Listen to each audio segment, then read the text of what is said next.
I don't know about anyone else, but I always find the stories behind some of my favourite songs fascinating. What was going through the mind of the songwriter, and whatever happened to the songs that were never seen or heard? Well, I want to lift the veil just a little bit to give you the inspirations and mildly interesting facts about all of my songs, released or unreleased, as of this video's release. First things first, all of these songs will be in chronological order as of writing them, not in release order. To help out with it, I will display the track's name and its original appearance just to make it as clear as possible. And if you're watching in the future, some of these songs might have actually been turned into songs in the future, so hopefully I'll be able to do an updated video of this down the line. But without further ado, let's start with Higher Grade. Higher Grade is the earliest song written, and parts of it date back to November 2017 with an audio file called Acoustic 1. The chorus was the first part written during a fit of emotions and was written on Notepad on my computer as I didn't have any paper spare. The final section worked on was the second verse as I wasn't happy with the original. Bedsong's lyrics are designed to be structured like a diary entry and took inspiration from a nightmare that I had of waking up and seeing everyone I was friends with at the time at a party and myself not being invited. Before the Departure has its roots as far back as 2016 with one of my compositions for GCSE music. It was originally uploaded to YouTube in 2017 without the original lyrics because they were awful. Because the lyrics were so bad, I rewrote them a couple of years later when I was more confident in my songwriting, and the first and second lines, along with the pre-chorus, is all that remains of the original lyrics. The chorus of Saving Grace are slightly inspired by Fake Plastic Trees by Radiohead, as I had to learn that song in about 2 weeks whilst writing Saving Grace. The first verse was completely separate from the rest of the song and is why it's got nothing to do with the rest of the piece, a writing device I've tried to use since. At this point I was kind of obsessed with major 9 chords, as the bridge in this song and Bedsong's verses exclusively use said chord. Side note, Saving Grace is my favourite album cover. One day whilst messing around with my brand new loop pedal, I created Keeping the Status Quo. The repeated riff came whilst I was messing around in a guitar lesson and was recorded with all of the parts later being tabbed out so that I can remember them. The recorded version features a sitar solo instead of a guitar.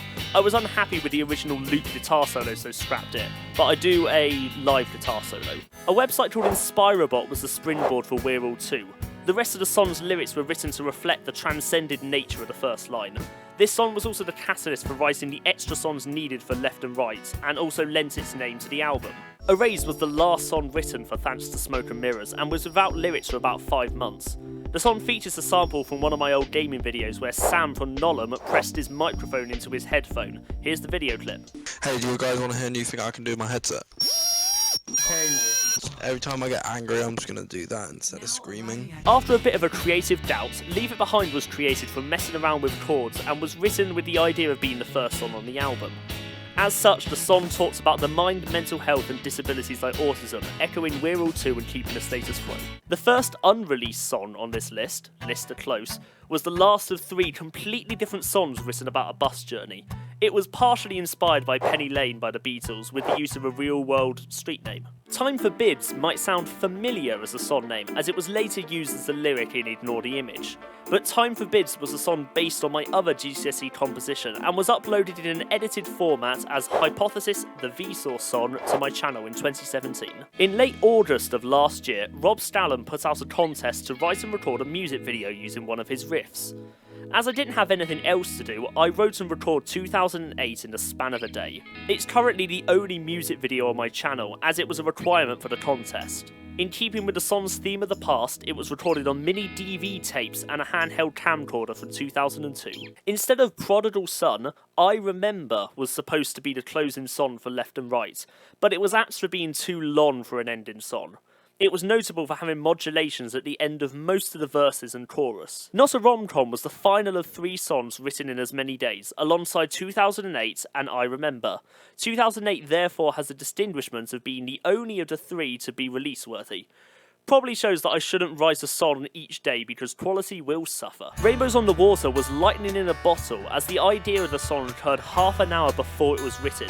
Fittingly, it was written during a heavy thunderstorm. The song utilises a drop D tuning and joins the ranks of Higher Grade, Ignore the Image and others for using different tunings. As I Remember was cut from the album, Prodigal Son became the final track. This explains why Left and Right is an unusual 11 tracks long rather than 12. The song was heavily inspired by Taxi Cab by 21 Pilots, where frontman Tyler Joseph struggles with his faith and religion. As such, this song was written during a church service and my struggles with similar issues. Originally starting life as an acoustic recording, but transitioning into a synth song, ultimately returning to the acoustic recording, Why Do You Do It's hook and title was written before anything else. The idea of the song to end on a single chord strum was a mistake. I didn't finish writing out the chords, and I just left it as the beginning of the chorus. Way Back Home was written in a very short amount of time. It was written during a university audition, and working with a group, we came up with the chords and lyrics in a short amount of time. We had to choose from a selection of chords so they could either be major or minor with any variation on that. Back in 2017, I was in a band called Saturday Pressure, made up of myself, Amber Chapman, Devon from Restless Youth, and Issac. During one of the rehearsals, I came up with the riff that many years later I adapted into a song called Uncomfortably Young. There isn't really much else to say with this song, except that the title comes from a comment I made on Snow White's age, and has a reference to It's Always Sunny in Philadelphia. I know that it would make more sense if you heard the song, but I've never recorded it. 2 Cents is probably the most suggestive of any of my songs, as it features the line, "Your clothes they line the floor of my mind." It has a close contender with the lyric, "Pain for him is taking the knife from keeping the status quo."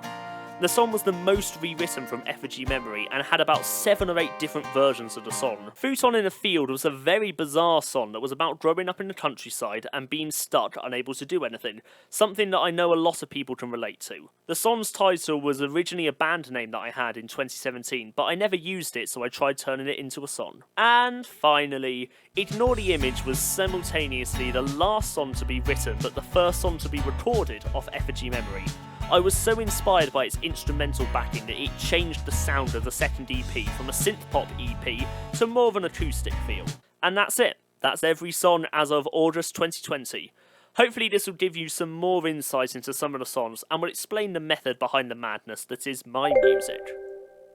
So, some of you might have noticed that I'm trying to get more content out. I had the recreating my first song last week. The week before that I had the Keeping the Status Quo live performance that I had. I'm just sort of I'm trying to slowly edge into different content, you know. I think actually I have a lot of time currently, you know, with the whole global stuff going on. I know I can say it, but you all know what I'm on about. If you're in the future, look up a history book, because boy is it going to be in there. Yeah, so it's just, yeah, I'm kind of just experimenting, getting more content out. I have various other ideas, and hopefully I can execute on them, fingers crossed, but at least even having 3 videos a week in a row is something at least. I'll see. By the time this goes out, you will probably have seen an interview that I did with Issac about his debut album. You've interrupted me watching Cleveland Violet on this, but they are now on 5 tabs. I remember that actually, I do remember that. Go and watch that on his channel. Hopefully you've enjoyed this video, giving you a little bit of an insight into who I am as a musician, and hopefully I'll be able to see you soon. Still don't have an outro, I'll come up with one in the future.